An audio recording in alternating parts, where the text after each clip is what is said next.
everyone, welcome back to my channel. It's been a minute. My apologies.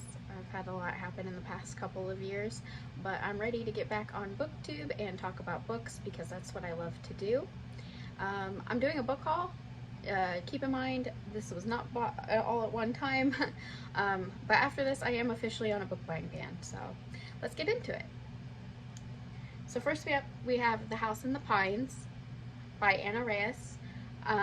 So basically something happens in a cabin years ago with her best friend, and this one guy is involved, and it's several years later and the same thing happens with the same guy around, and she's trying to figure out what is going on there. Next up we have Addicted to You by Krista and Becca Ritchie. I've heard good things about this. This is a romance novel. I just wanted to give it a shot. She's addicted to sex. He's addicted to booze. The only way out is rock bottom. Sounds interesting. Next up we have The Paleontologist by Luc Dumas. Basically, it says a haunted paleontologist returns to the museum where his sister was abducted years earlier and is faced with a terrifying and murderous spirit in this chilling novel. So basically, when I read the back of it, it's basically like Jurassic Park meets Night at the Museum. So I feel like it's going to be pretty interesting. Next up we have The Fiction Writer by Julian Cantor. It says the once rising literary star Olivia Fitzgerald is down on her luck. Her most recent novel, retelling of Daphne du Maurier's Rebecca, was a flop, and now she's battling a bad case of writer's block. When her agent calls with a high-paying ghostwriting opportunity, Olivia is all too willing to sign the NDA. At first, the write-for-hire job seems too good to be true. All she has to do is interview Henry Asherwood, a reclusive mega-billionaire twice named People's Sexiest Man Alive, who wants her to write a book about his late grandmother's surprising connection to Daphne du Maurier. But when Olivia arrives at his Malibu estate, nothing is as it seems. The more Olivia digs into Ash's family history, the more questions she has. Before long, she's caught in a tangled web of obsession, marital secrets, and stolen manuscripts. So that sounds pretty interesting. Especially because, like, I try to write too. I'm a little bit of a writer. I feel like that's going to be fun to read. Next up, we have Murder in the Family by Kara Hunter. Now, this one's really cool because it's about, it's like a true crime novel, but it's like all, I don't know if you can see this, but it's all done in like articles and the manuscript for, I think it's a podcast or YouTube like documentary. So I think that's really cool, and so that's why I picked it up.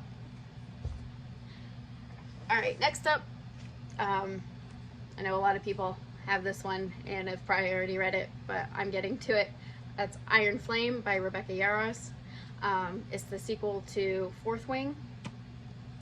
I like this one because it has black sprayed edges.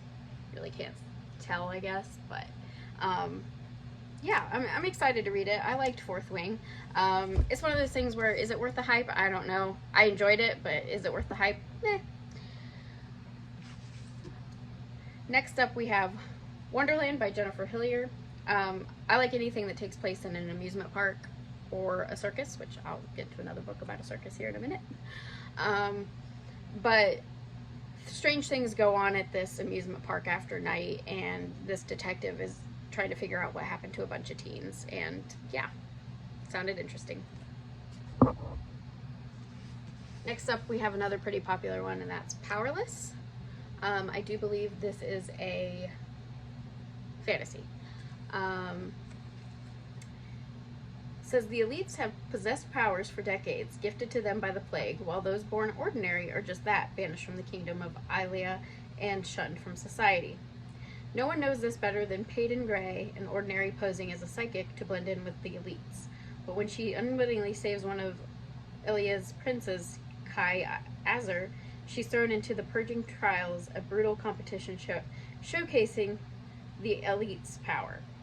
If the trials and the opponents within them don't kill her, the prince she's fighting feelings for will if he discovers what Peyton is, completely ordinary. So this sounded really good, and I've heard good things about it, and I'm trying to read more fantasy, so there we go. Next up we have The Haunting of the Hill, and basically this is just a retelling of the House on Haunted Hill. Yeah, the House on Haunted Hill. The Haunting of Hill House, sorry.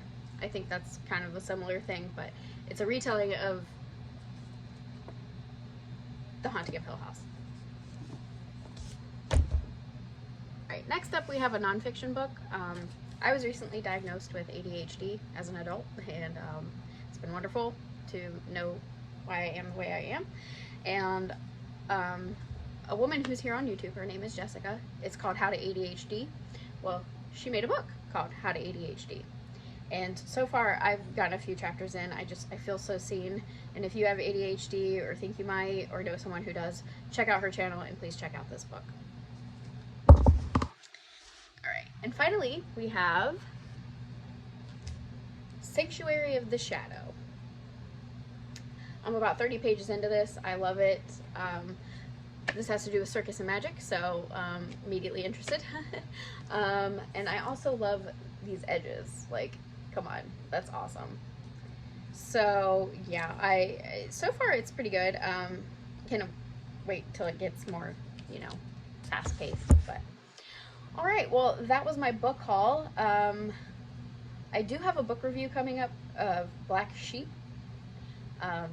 So yeah, stay tuned for that. Thank you so much for watching. Again, I'm sorry it's been a while, and I hope everybody has a good day. Bye.